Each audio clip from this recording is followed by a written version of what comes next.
northern India to Dharamsala, the village home of the exiled Dalai Lama and a center for Tibetan Buddhism.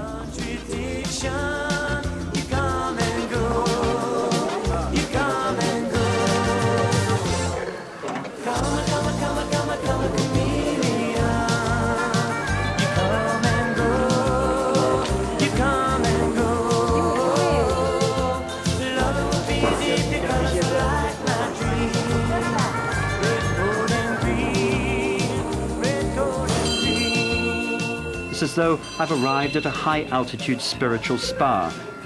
Not that I'm thinking of taking the plunge, but many of the travelers here seem to be on some kind of a pilgrimage, out to find answers in their lives.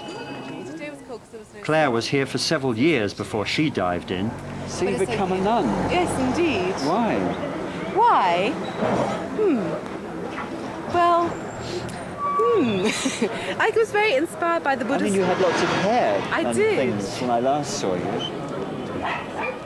Yeah, how things change. And you were going to move and leave, and now you're a nun. Oh, well, Buddha's always talking about impermanence, and here we have an example. No. I just was very inspired, by the Buddha. And living here, it's very easy to be ordained. In fact, it's a bit like being in camouflage, because so many other people are. And it just seemed to me to be a really helpful way to continue practicing. Whether I'll stay a nun forever, I don't know. But for the time being, and I've been ordained now for 2 years, so it's been really beneficial.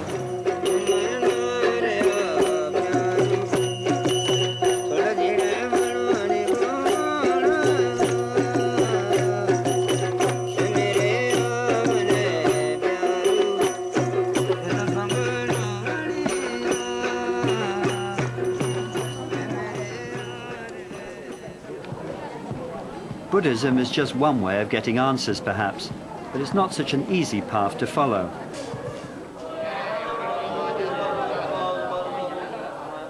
It can take young monks like this 6 years to memorize more than 7,000 Buddhist texts.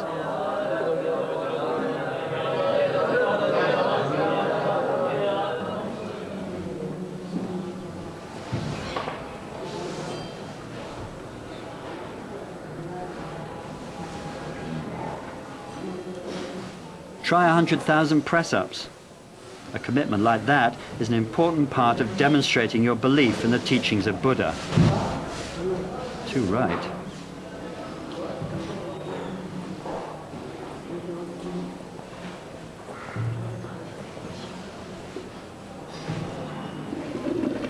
Your lifeline is very great, no break at all. But you don't travel on Saturday. Saturday is no good for you. Some troubles. Having your palm read is a much easier option. Do you think people believe you? Yes, some of us. But you don't believe? No. You'd like to, if it's the right thing. Because you're always having disappointments in love affairs. But she has very good luck line. Yes. Double luck line. Do you believe it? Oh, of course. Why would I not? I'm an optimist anyway. So yeah, it's part of the fun of travelling, and you just make your luck as you go, and it's just nice to include it, because I like what the man said. Thank you. Namaste. Another slog up another path in search of answers. Now there are 3 steps to heaven. Just listen and you will plainly see. As life travels on and things do go wrong, just follow steps 1. India's like a spiritual supermarket. Buddhism, Hinduism, or some homegrown guru. You just have to shop around till you find what clicks. The formula for heaven is very simple. Just follow the rules and you will see. Tushita, a Buddhist retreat, is a favorite place for seekers for the materialistic West in need of some time out in the spiritual East. Just follow steps 1, 2, and 3. Do you think India in itself the culture, the people. Do you think that in itself brings something home to you, helps you find a certain spirituality that you say don't find in the West? No, not for me the first time I came to India. I just came back thinking it was a dreadful, awful place full of filthy white trash, just getting completely out of their heads everywhere I went. But then again, I went to Goa, so it was nice. You know, and other places, and you just don't, really, when you come out here, you really don't hear about places like this. You don't hear about the Vipassana courses, you know, the Buddhist courses, the yoga courses. But isn't there a difference too, I mean, from travellers who maybe just do it on the kind of a whim, they come here and spend a couple of weeks? Isn't that different to the person who would come here with a serious intent of studying Buddhism? There's not many of them, actually. The normal people who come here is actually just travellers going to Dharamsala because it's getting too hot on the plains or something. And they heard about the Dalai Lama or something like that, so they know a little bit about Buddhism or whatever. Is that why you ended up here then, just on a whim? On a complete whim. It was actually cheaper here than it was staying down. But, you know, so you just come up. But I mean, I wanted to come and have a look. I knew nothing about Buddhism when I started. I still don't. Does it have to be a Buddhist retreat? Could this have been anywhere? Yeah, it could have been anywhere, but it happens to have been here, and I've enjoyed it very much. But I think the spirituality is something that's inherent within yourself, and if you want to develop that, you can develop that wherever you want to. But often here you find easier mechanisms for doing that, or you find sort of situations where you can apply it better. Buddhism, although it's, I mean, I think it's semi-religious. Although it's a philosophy, there's religious aspects, but the religious aspects are to yourself. And they've really kept this freeness. It doesn't, you know, I came here and I said, oh, I'm interested in this, this, and this, and this, and this. It's great, it doesn't matter. You know, and if I was to go to a Christian monastery and say, well, I like Buddhism, I read Castaneda, I read this, this, and this, and this. No, you've got to be a Christian here, or, you know, there's that acceptance here. But the Dalai Lama is the main attraction in Dharamsala, and most Westerners come here because of him. It's certainly his celebrity profile that helps keep the issue of Tibet alive in the world's media, and Dharamsala full of travellers.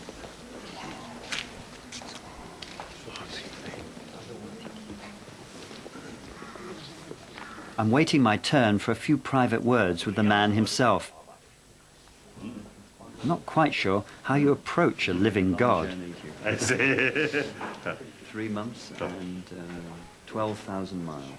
So what kind of program? It's a program about people who are travelling to India and what they are finding and what they're looking for. It's about the inner journey as well as the outer journey. Interesting, yes, good. I hope we will find what we're looking for. May I have a picture? Oh, yes, yes, sir. This karma's gonna get you. Gonna knock you right on the head. You better get yourself together. Pretty soon you're gonna be dead. What in the world are you thinking now? Laughing in the face of love. Vrindavan, 400 miles south on the banks of the river Jamna, is an ancient centre for Krishna teaching, at the heart of the Hindu religion.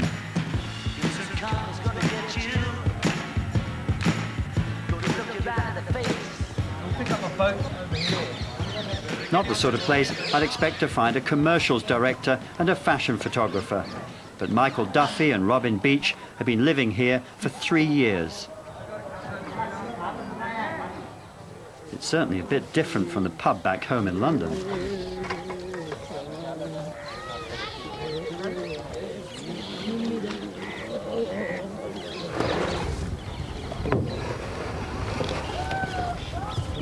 What brings you to a place like this? I mean, you're living on a Krishna ashram. You worship another god, if you like. Worship another god, if so much as there's always that, you know, that the flames may be different, but the light's the same. But take God out of the equation, whether you believe him or not, is beside the point, frankly. It's one's behaviour towards other people. And India is helping me, I feel, become a better person, because I'm in a less competitive, less aggressive environment and society, and I can relax and feel as if I'm doing something for myself and therefore benefiting others to a certain extent, by my behaviour. This is a king's palace. This would have been built for that family to come and spend time on the banks of this holy river and to probably finish their last days here, as it's very auspicious to die on this river.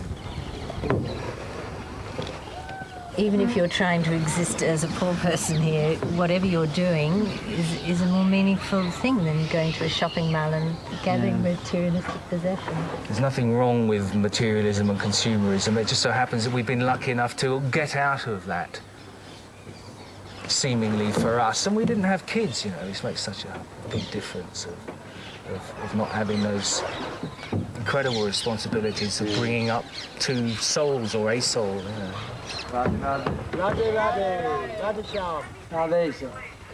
And the Hare Krishnas are here too. How do you become involved with Krishna? Yes. Well, it's God, isn't it? Say his name when you're involved. He's God, so we worship him as God.